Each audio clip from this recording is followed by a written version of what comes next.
Oi pessoal, eu sou a Tina Silva, astróloga e terapeuta holística, e hoje a gente vai conversar sobre os planetas na astrologia. A astrologia tropical considera os 10 planetas do nosso sistema solar, cada um correspondendo a determinadas ações que refletem nos variados setores de vida, como família, relacionamentos, entre outros. Isso faz lembrar do princípio de correspondência hermético, né? Um dos 7 princípios herméticos, o que está em cima é como o que está embaixo, o que está embaixo é como o que está em cima. Esses planetas possuem algumas divisões que os caracterizam, como por exemplo, Sol e Lua são tidos como luminares. Mercúrio, Vênus e Marte são tidos como pessoais, que dizem respeito a características da nossa personalidade e individualidade. Sol e Lua também dizem respeito a essas situações em nós, no entanto, são tidos como luminares por estarem mais próximos da Terra. Já Saturno e Júpiter dizem respeito a contextos relacionais e sociais no mapa astral, então eles são tidos como planetas sociais.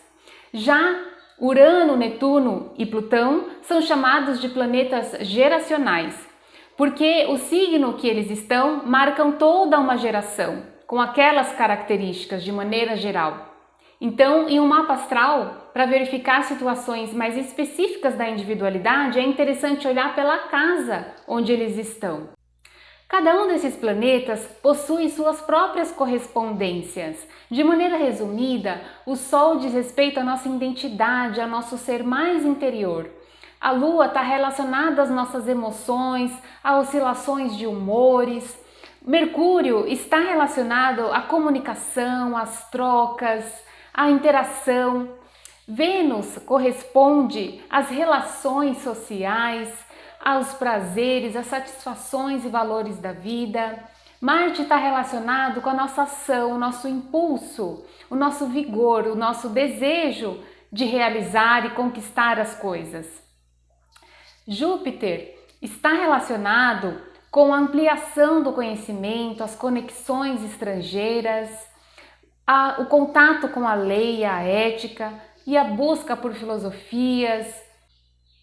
Saturno é onde nos deparamos com a responsabilidade, com a realidade da vida, onde nos estruturamos e onde lidamos com situações de limites e obstáculos. Urano diz respeito ao ponto de originalidade, a situações de progresso, consciência coletiva. Já Netuno está muito relacionado a questões de espiritualidade, o lúdico, a arte. E Plutão diz respeito a situações de profundidade da existência, situações onde envolve o nosso magnetismo e poder pessoal. Existe também o que chamamos de regência planetária, ou seja, cada planeta rege um ou 2 signos, o que seria uma conexão, uma afinidade, uma correspondência entre suas naturezas, a do planeta e a do signo correspondente. Dessa maneira, cada planeta é regente de um signo: Sol, de Leão, Lua, de Câncer, Mercúrio, de Gêmeos e Virgem, Vênus, dos signos de Touro e Libra, Marte, de Escorpião e Áries, Júpiter, dos signos de Sagitário e Peixes, Saturno, regente dos signos de Capricórnio e Aquário, Urano, regente de Aquário, Netuno, regente de Peixes e Plutão, regente de Escorpião.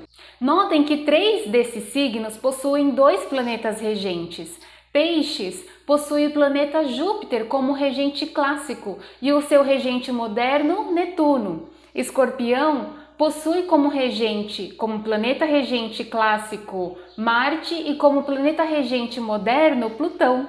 E Aquário possui seu regente clássico, Saturno, e o seu planeta regente moderno, Urano.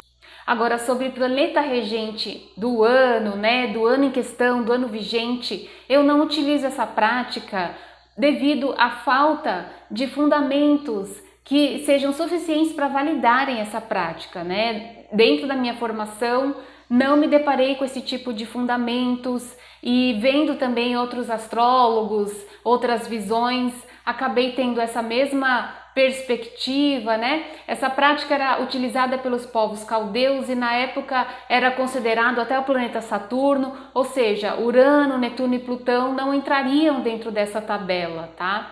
Então, na minha prática astrológica, eu não utilizo regente de ano. Pessoal, então esse foi o resumão dos planetas na astrologia. Depois eu vou fazer um vídeo para cada planeta com um pouco mais de detalhes. Lembrando que para se fazer um mapa astral é necessário ver muitos outros contextos, muitas outras análises, pois cada símbolo astrológico possui diversos significados, então é sempre bom a gente lembrar disso, tá bom? Eu agradeço a presença de todos, a conexão de vocês. Se você gostou desse vídeo, deixa o seu like, isso ajuda muito o nosso trabalho e até a próxima. Tchau, tchau!